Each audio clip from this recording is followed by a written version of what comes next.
नमस्कार। आज के इस विश्लेषण में हम एक ऐसी कहानी पर बात करने वाले हैं जो सच में किसी फिल्म जैसी लगती है। एक ऐसा स्वर्ग जिसे बड़े शौक से बनाया गया, फिर बड़ी ही बेरहमी से लूटा गया और आखिरकार एक राष्ट्र के गौरव के रूप में वापस पा लिया गया। आज हम लाल किले के इतिहास की गहराई में उतरेंगे। ये सफ़र बहुत ही दिलचस्प होने वाला है, जहां हम समझेंगे कि कैसे लाल पत्थरों से बनी ये दीवारें सदियों का इतिहास, उसकी तकलीफ और उसकी शान को अपने अंदर समेटे हुए हैं।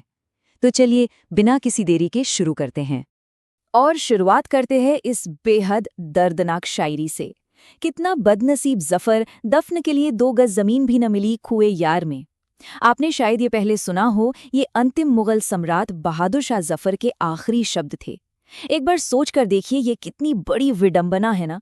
जिस राजवंश ने इतना विशाल और खूबसूरत किला बनवाया, उसके आखिरी बादशाह को अपने ही देश में अपनी पसंदीदा जगह पर दफन होने के लिए 2 गज जमीन तक नसीब नहीं हुई। उनका निधन निर्वासन में, अपने घर से बहुत दूर हुआ। एक तरफ ये गहरा दुख और दूसरी तरफ उस किले की वो अद्भुत सुंदरता जिसकी हम आगे बात करने वाले हैं। ये कंट्रास्ट सच में सोचने पर मजबूर कर देता है। तो चलिए बिल्कुल शुरुआत से शुरू करते हैं। भाग 1, लाल किले का उदय यानी शाहजहानाबाद की नींव। बात है साल 1639 की, जब 5वें मुगल बादशाह शाहजहां ने अपनी राजधानी को आगरा से दिल्ली शिफ्ट करने का फैसला किया। इसके लिए उन्होंने उस्ताद अहमद लाहौरी को चुना। हाँ, वही जिन्होंने विश्व प्रसिद्ध ताजमहल का डिजाइन तैयार किया था। और यहीं से शाहजहानाबाद यानी आज की पुरानी दिल्ली की नींव पड़ी। इस लाल बलुआ पत्थर के स्मारक की विशालता की अगर हम कल्पना करें तो वो हैरान कर देने वाली है। लगभग 250 एकड़ में फैला हुआ ये किला और इसका बाहरी परिमाप करीब 2.41 किलोमीटर है। सोचिए, इस विशाल ढांचे को पूरी तरह बनकर तैयार होने में पूरे 9 साल लग गए, 1639 से 1648 तक। ये सिर्फ एक इमारत नहीं थी, बल्कि अपने आप में पूरी तरह से सुरक्षित एक शहर था। अब आगे बढ़ते हैं भाग 2 पर, शाही वास्तुकला की झलक। एक ऐसी विलासिता जिसकी हम शायद कल्पना भी ना कर सके। किले के अंदर की दुनिया बिल्कुल ही अलग और अनोखी थी। जैसे छत्ता चौक, जो एक खास मीना बाजार था। यहाँ केवल महिलाओं को जाने की अनुमति थी, खासकर शाहजहां की बेटियों रोशनारा और जहांआरा के शॉपिंग के लिए। फिर था नौबत खाना, जो एक स्वागत कक्ष था जहां से शाही घोषणाएं होती थीं। और क्योंकि शाहजहां का जन्म रविवार को हुआ था, यहाँ हर रविवार सुबह से शाम तक जोर जोर से ड्रम बजाए जाते थे। फिर आता है दीवाने आम, जो उस जमाने का सुप्रीम कोर्ट था। इसकी दीवारों पर लगे फूल कोई आम फूल नहीं थे, वो असली सोने से मढ़े हुए थे, जो रात के अंधेरे में भी चमकते थे। और कहा तो ये भी जाता है कि यहाँ संगीतकार ऐसे वायलिन बजाते थे कि किले के पंछी भी खिंचे चले आते थे। और दिल्ली की उस भयंकर गर्मी का क्या भाई, उससे बचने के लिए शाही वास्तुकला ने नहर बहिश्त का निर्माण किया, जिसका मतलब है जन्नत की नहर। ये कोई आम नहर नहीं थी, ये महलों के कमरों के ठीक बीच से होकर बहती थी। ये उस जमाने का एक बेहद एडवांस्ड और नेचुरल क्लाइमेट कंट्रोल सिस्टम था। मतलब बिना किसी एसी के शाही निवासियों को ठंडक और एकदम परम विलासिता का एहसास होता था। क्या कमाल की इंजीनियरिंग रही होगी, है ना। अब इस स्लाइड में जो बात वास्तव में दिलचस्प है वो ये है कि मुसम्मन बुर्ज सिर्फ वास्तुकला का एक नमूना नहीं था। ये वो बालकनी थी जिसका ऊपरी हिस्सा पूरी तरह से सोने से ढका हुआ था।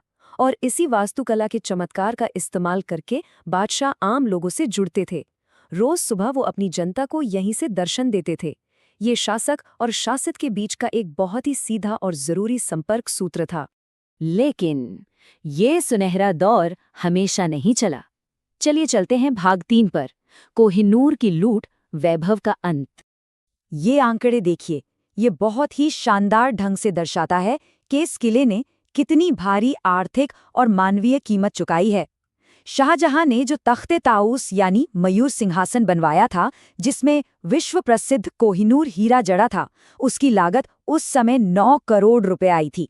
9 करोड़। वहीं दूसरी तरफ साल 1739 में जब नादिर शाह ने दिल्ली पर हमला किया तो उसने लगातार 56 दिनों तक जो भयानक कत्लेआम मचाया, उसे रोकने के लिए उसने सिर्फ 1 करोड़ रुपए की फिरौती मांगी थी। एक तरफ बेशकीमती सिंहासन और दूसरी तरफ हजारों इंसानी जानें। ये तुलना सच में रोंगटे खड़े कर देती है। और यहीं से कोहिनूर हीरे का वो दिलचस्प और कहें तो शापित सफर शुरू होता है। शाहजहां के बाद यह हीरा मोहम्मद शाह रंगीला के पास आया। जब नादिर शाह दिल्ली आया तो एक जासूस नर्तकी ने उसे बता दिया कि रंगीला ने हीरा अपनी पगड़ी में छिपा रखा है। नादिर शाह बहुत चालाक था। उसने दोस्ती का वास्ता देकर रंगीला के साथ पगड़ियां बदल लीं और कोहिनूर को अपने साथ तेहरान ले गया। वैसे ऐसा माना जाता है कि यह हीरा जिस भी राजवंश के पास गया उसने उसे पूरी तरह बर्बाद कर दिया। आखिरकार जब ये महारानी विक्टोरिया के पास लंदन पहुंचा तो इस बर्बादी के सिलसिले को तोड़ने के लिए इसे काटकर इसके 5 टुकड़े कर दिए गए। अब आते हैं उस दौर पर जिसने सब कुछ बदल कर रख दिया। भाग 4 1857 और मुगलों का पतन। पतन की ये टाइमलाइन सब कुछ बिल्कुल स्पष्ट कर देती है। 1648 में जिस शाहजहां ने इतनी भव्यता और शौक से इसे बनवाया था, सोचिए ये कितनी बड़ी और दुखद विडंबना है कि केवल 10 साल बाद 1658 में उसी के सगे बेटे औरंगजेब ने उसे बंदी बना लिया।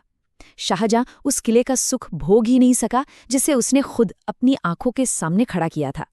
फिर 1739 में नादिर शाह की लूट हुई और अंततः 1857 में ब्रिटिश सेना के हमले ने इस महान साम्राज्य की बची खुची नींव को भी पूरी तरह से ध्वस्त कर दिया। तो यहाँ सबसे महत्वपूर्ण और दिल तोड़ने वाली बात यह है कि मुगल युग और ब्रिटिश युग के बीच का ये विजुअल कंट्रास्ट देखिए। मुगल युग में जिन दीवारों पे सोने का पानी चढ़ा था और जहां संगमरमर के फर्श चमचमाते थे, ब्रिटिश राज में उन बेशकीमती महलों को सीधे सैन्य बैरकों में बदल दिया गया। संगमरमर बेरहमी से तोड़ दिए गए और उन खूबसूरत शाही कक्षों को खाना बनाने वाली रसोई बना दिया गया, जिसके धुएं से वे दीवारें बिल्कुल काली पड़ गईं। आपको जानकर हैरानी होगी कि कई महलों को तो जेल में भी तब्दील कर दिया गया था। 1857 की क्रांति का वो समय जब ब्रिटिश सेना किले की ओर तेजी से बढ़ रही थी, तब अंतिम मुगल सम्राट बहादुर शाह जफर ने सेना की चेतावनियों को अनदेखा कर दिया। जब स्थिति पूरी तरह बेकाबू हो गई तो उन्हें उसी जमुना गेट से अपनी जान बचाकर भागना पड़ा, जिसे उनके ही पूर्वजों ने बड़ी शान से बनवाया था। वो भागकर हुमायूं के मकबरे में छिप गए, लेकिन अंततः पकड़े गए और उन्हें हमेशा के लिए रंगून निर्वासित कर दिया गया। और ठीक यही हमारी कहानी वापस उसी दर्दनाक शायरी पर लौट आती है जिससे हमने शुरुआत की थी। लेकिन कहानी यहाँ खत्म नहीं होती है। भाग 5 आज का लाल किला, राष्ट्र का गौरव। साल 1947 में भारत के इतिहास ने एक बिल्कुल नया और सुनहरा मोड़ लिया। पंडित जवाहरलाल नेहरू ने इसी लाल किले के लाहौरी गेट से स्वतंत्र भारत का पहला भाषण दिया। एक समय जो जगह ब्रिटिश दमन और औपनिवेशिक दास्ता का केंद्र बन गई थी, वो अब रातों रात राष्ट्र के गौरव और स्वतंत्रता का सबसे बड़ा प्रतीक बन गई। ये सिर्फ एक राजनीतिक जीत नहीं थी, ये एक बहुत ही बड़ी ऐतिहासिक और भावनात्मक जीत थी। आज के समय में लाल किला सिर्फ एक पर्यटन स्थल मात्र नहीं है। यहाँ हर सुबह भारतीय सेना राष्ट्रीय ध्वज के साथ साथ अपना झंडा भी फहराती है। साल 2000 में यहाँ एक बहुत ही दुखद आतंकवादी हमला भी हुआ था, जिसमें हमारे जवानों ने अपनी जान गंवाई थी। आज भी यहाँ विजय दिवस जैसे महत्वपूर्ण अवसर पूरे गर्व और सम्मान के साथ मनाए जाते हैं, जो हमारे देश के रक्षकों की अदम्य भावना को दर्शाते हैं। ये दीवारें आज हमारी सुरक्षा और साहस का प्रतीक हैं। अकल्पनीय संपत्ति का स्मारक, एक भयानक कत्लेआम का गवाह और आज हमारे देश की परम स्वतंत्रता का सबसे बड़ा प्रतीक। ये अंतिम सवाल हमें बहुत गहराई से सोचने पर मजबूर करता है। कैसे एक अकेला किला, लाल पत्थरों से बनी ये खामोश दीवारें एक पूरे राष्ट्र की आत्मा, उसके दर्द और उसके गौरव को अपने भीतर समेटे हुए हैं। इस ऐतिहासिक विश्लेषण के बाद मुझे पूरी उम्मीद है कि जब भी अब आप इन लाल दीवारों को देखेंगे तो ये सिर्फ एक पुरानी इमारत नहीं, बल्कि सदियों की एक जीती जागती कहानी नजर आएगी। इसी विचार के साथ आज की इस चर्चा को हम यहीं विराम देते हैं। ज्ञान के इस सफर में मेरे साथ जुड़ने के लिए आपका बहुत बहुत धन्यवाद।